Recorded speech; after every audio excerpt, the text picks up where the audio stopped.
Hello my fellow gnomes, we are back with another Teddy video, and this is a big one. I've added a new map to Teddy for the first time in about 2 years. It's a big one. People asked for chapter 5, but no, we've created chapter 0, and it's tied into this year's Halloween update. I'll show you around the finished map later, but first let's cue the speed build and show you where it all began. Now I started off by gathering a few assets to just help me fit the general theme. I didn't have a big design going into this, I hadn't planned anything else, I just knew I wanted something spooky and Halloween based, and ideally have a bit of mix of indoors and outdoors and some different levels as well. Maybe some kind of graveyard and hedge maze and a haunted house.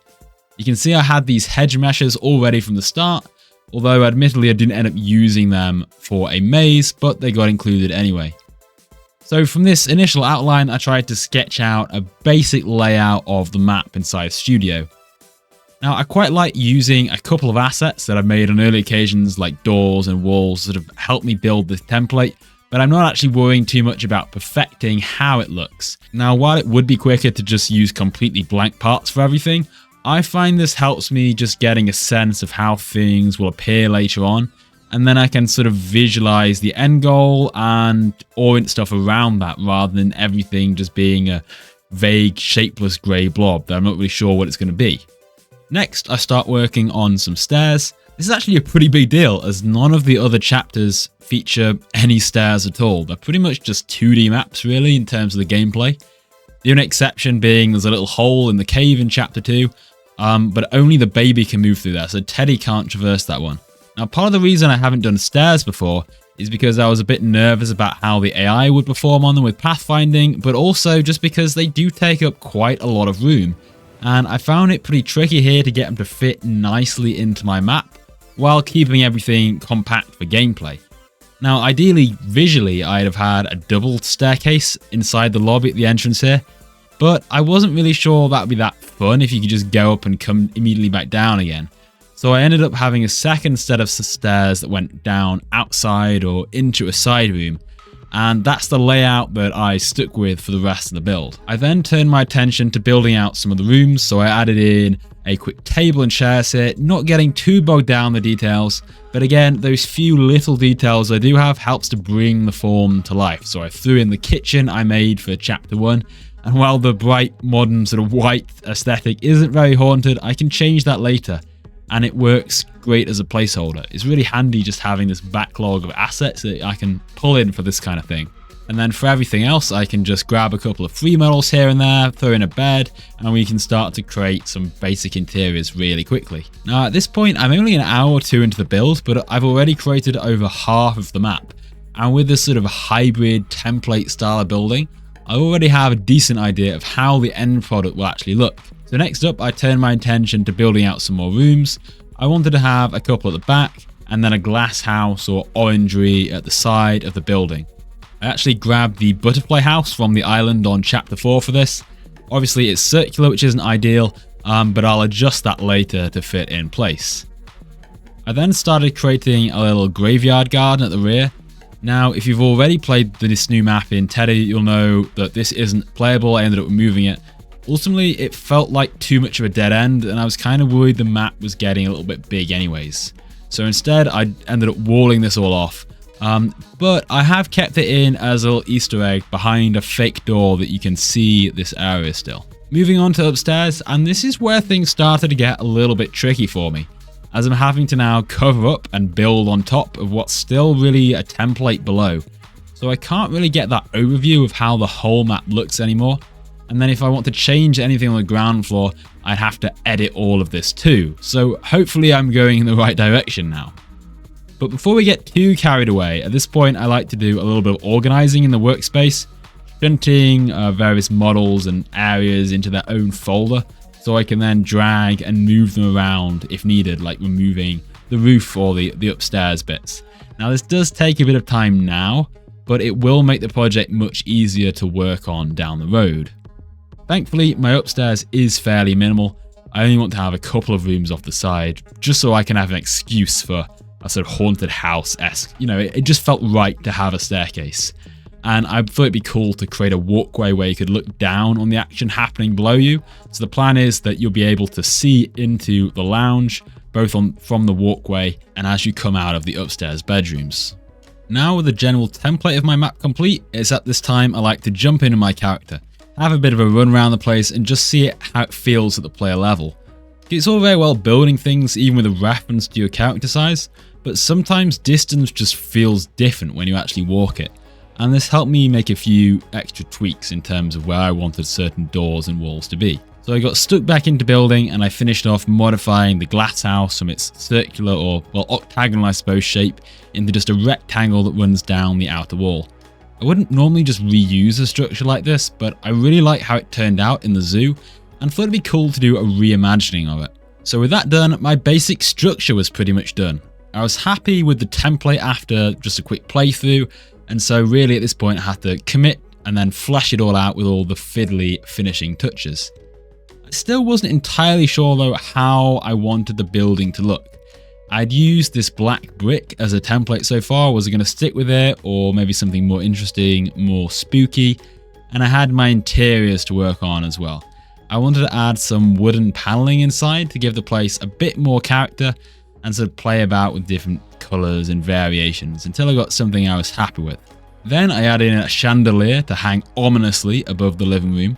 Now this is actually another old asset of mine that I seem to end up throwing into all kinds of projects I've done.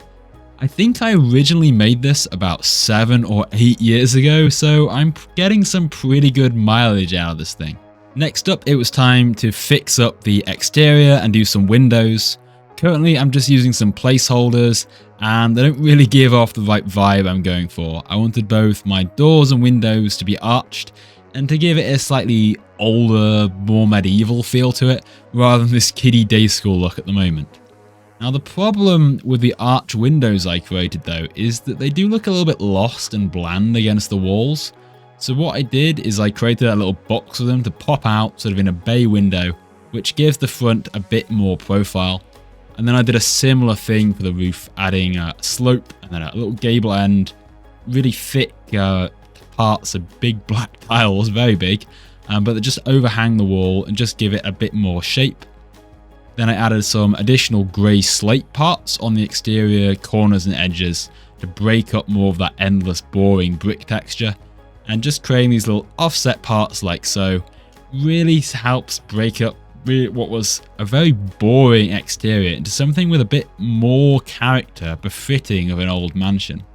Back into the interior, and I expanded on my wooden panels.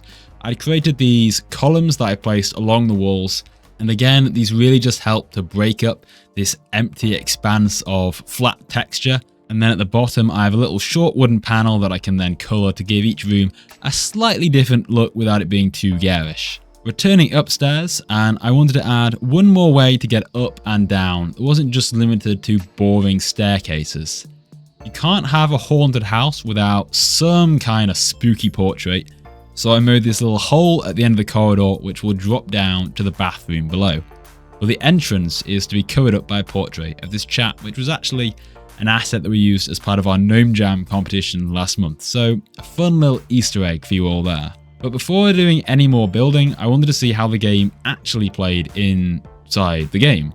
So I placed the map into a test version, and yeah, every single time. I should probably anchor some of these parts. If you can actually make a build and not forget to anchor something, well, I'm not sure I believe you. Anyway, I fixed all of that, and then just a few more things to clean up, including the extremely time-intensive act of banister rails. Spacing out all these little posts, placing rails along them, and then for the curved staircase, I had a right faff trying to get the angles right. I ended up having this really weird, ugly joint between the two sloping rails. This thing is horrible. I suppose if I did it in Blender, I could have had a nice curve, but we're going old school with Roblox parts here. It's ugly, but honestly, I don't think anybody's really going to notice when they're getting chased by a teddy bear that wants to kill them. And that's what's going to happen very soon. But first, I need to set up some invisible walls. So I find it helps set most of my parts actually to can collide being false. So there's no physics collisions happening with them. And that gives a little performance boost when you have loads of parts together. And it also ensures they're not relying on any weird collision hacks from gaps where players might be able to glitch through things like banister rails. So instead, I use a big, chunky, invisible wall that I can place over the top of stuff. And then while I'm editing, I keep all these black and just semi-translucent so I can see what I'm doing. And then later on, I set them all to transparent. And there we pretty much had it. But before I show you some of the mansion in action, a little word about the item spawning. Now, it's true, I didn't really plan this whole build out on paper like I've done for some of my previous chapters. But instead, what I did here is I took a screenshot of my semi-finished template build, copied it into my editor, paint.net, and then I can actually draw over the top and laid out a plan, which gives me a pretty neat overview for planning where I want my doors, my keys, and my items to go, where the little crawl spaces are, and so on. And then I label it so each type of spawn is numbered. The 0 ones indicate it's 0 doors need to be unlocked in order to access it, whereas a 3 means there's a chain of 3 different locks that need to be opened in order to get to that spawn point. Each item is then graded itself according to these spawn levels.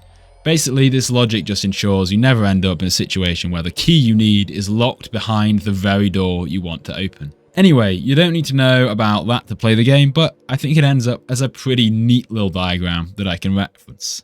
Much better than some of the shoddy paper ones I've showed on the channel before. So let's take a look at it all in action. Now, of course, it couldn't be a Halloween update without a little menu decoration. We've got it all nice and spooky. There's also a couple of items in the shop, accessories for your baby, along with returning teddy skins, Jacko and Squasher. And a special new one for this year, Skelly. That's right, a skeleton-based teddy.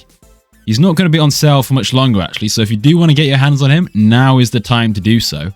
But away and into the map, we have this broom item that always spawns at the start, and this is pretty handy, as it helps us unblock a few much-needed walkways as well as the exit. I tried not to make any of the lighting too atmospheric here, and risk anything being too dark and hard to navigate. I think that's a mistake I've made in the past. So I'm mostly just using plain white point lights to illuminate everything, but I think it ended up looking pretty good actually. I really like this upstairs area, even though there's not really much going on, but all the wooden panels and columns create some excellent shadows that you can really imagine something just jumping out of. Of course, we've also got the little portrait that you can see in action now. You can jump down it at any time, but you'll need to find the planks in order to rebuild the ladder and then get back up there. At the back of the mansion, there's also this special workshop, which gets featured in the cutscene. So a little bit of lore here. The skeleton seen hanging out just casually on the table is the one that was harvested by Uncle Henry in order to help create the toy that became what we now know as Teddy. The mystery continues. Maybe Teddy needs a chapter -1 to explain things further. What do you guys think? Anyway, overall, I'm really happy with how this build came together. The link to it will be down in the description, of course, and if you haven't played Teddy in a while, or maybe even never for some reason, then now's your chance to do so. Check out the new map, let me know what you think down in the comments. So thank you very much for watching, and goodbye!